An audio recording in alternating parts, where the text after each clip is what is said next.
Oh, can you feel it in the air, folks? College football is officially 1 week away.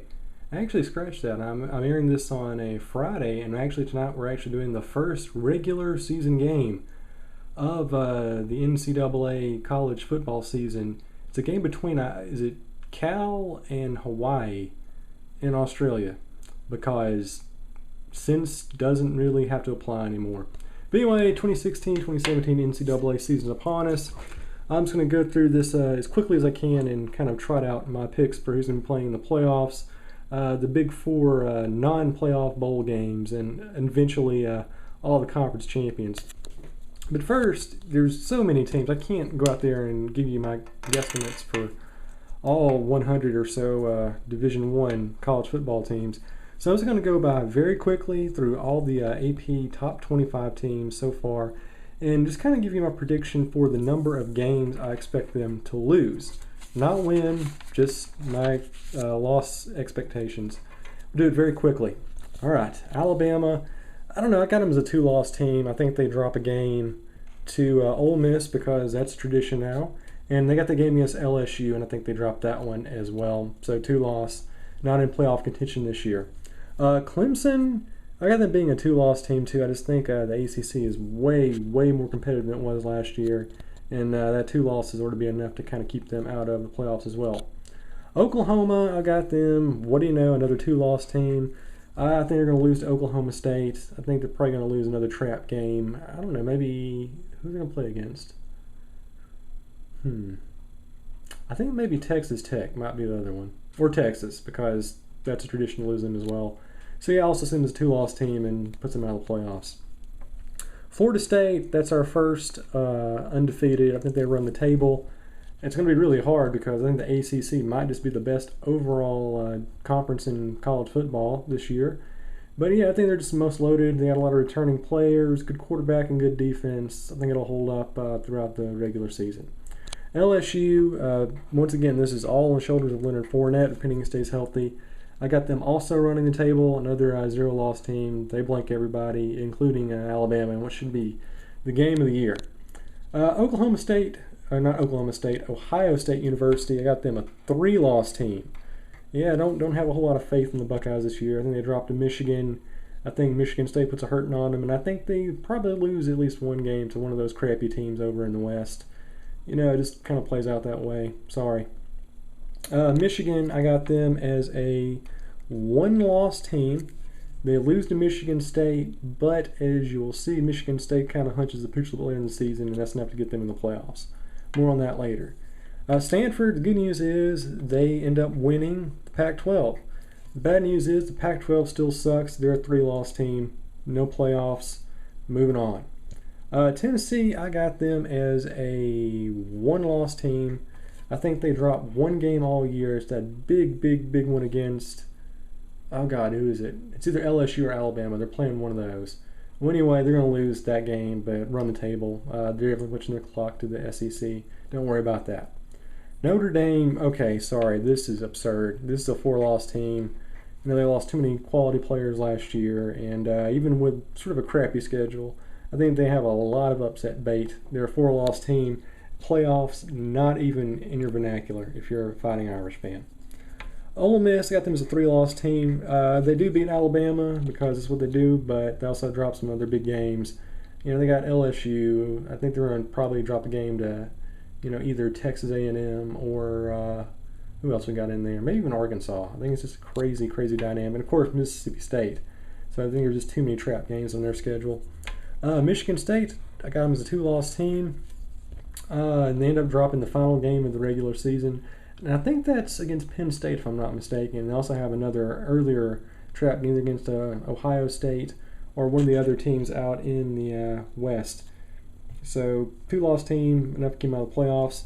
TCU, 3-loss team, very competitive out there with Oklahoma and Oklahoma State.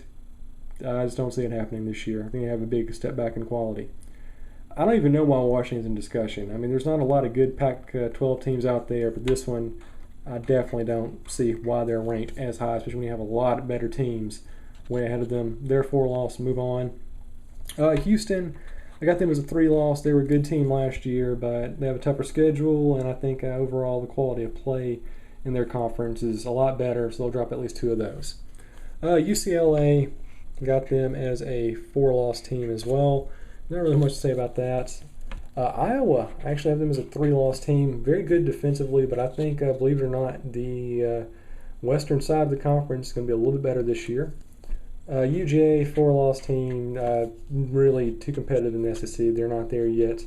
Louisville, I'm actually going to make this a 2-loss team. They're going to be surprisingly competitive in the ACC.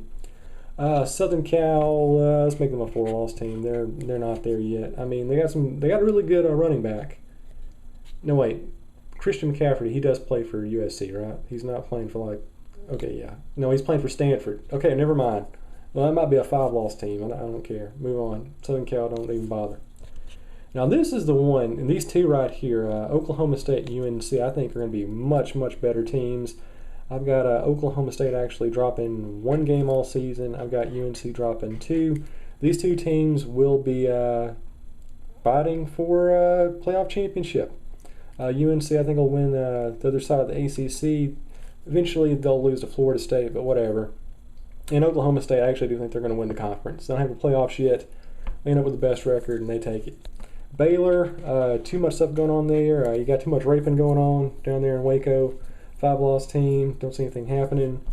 Oregon is slightly better than last year, but by a whole lot. They're a 4-loss team. And Florida, I just don't see them really improving at all. I mean, they shocked everybody last year, but they just don't have the offense to carry it deep. And I think Tennessee's going to be way, way, way better. So there's that. All right, now it's going to move on to my predictions for the conference championships. First up, we got Florida State against UNC. Should be interesting, but I think Florida State ends up winning it 30-16, but a very, very noble effort from the Tar Heels. Surprise, surprise, as Conor McGregor might say. I got Illinois actually taking the other side of the Big 12? Big 10? Big 10. Sorry, it's confusing. The Big 10 has 12 teams. The Big 12 has 10 teams. It makes no sense. I think there are a 3-loss team that end up winning that, but Michigan goes in there and cleans their clock. Got it 42-10.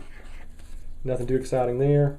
Stanford and UCLA in a game that means absolutely nothing. Let's give it to Stanford 35-21. And LSU, Tennessee. This is the big one, probably the most entertaining of the conference championships. I've got LSU winning a pretty low-scoring game. I got them winning 16-6 in a defense-oriented, defense-heavy, ground-based running showcase. So that's that.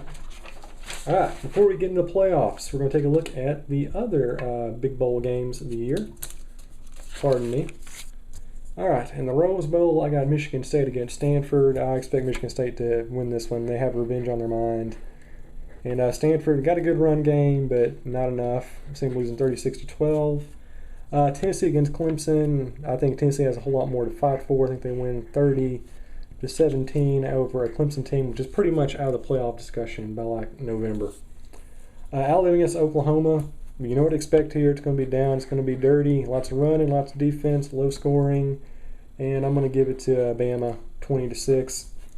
And this one's going to surprise you. The Cotton Bowl. I got Boise State taking on Arkansas State. The only 2 undefeated non-Power 5 teams in the country on the showcase. And in case you're wondering, it's going to be a terrible game. I've got Boise State winning that one 44 goose egg. An absolute blowout. So if you're staying home to watch that one, my apologies. Okay, and that brings us to the playoffs. All right, game 1. We've got LSU against Michigan, and we got Florida State against Oklahoma State. Should be interesting, but I'm going to go with LSU to win 24-14 in a very, very tight game that goes down the fourth quarter before LSU pulls away.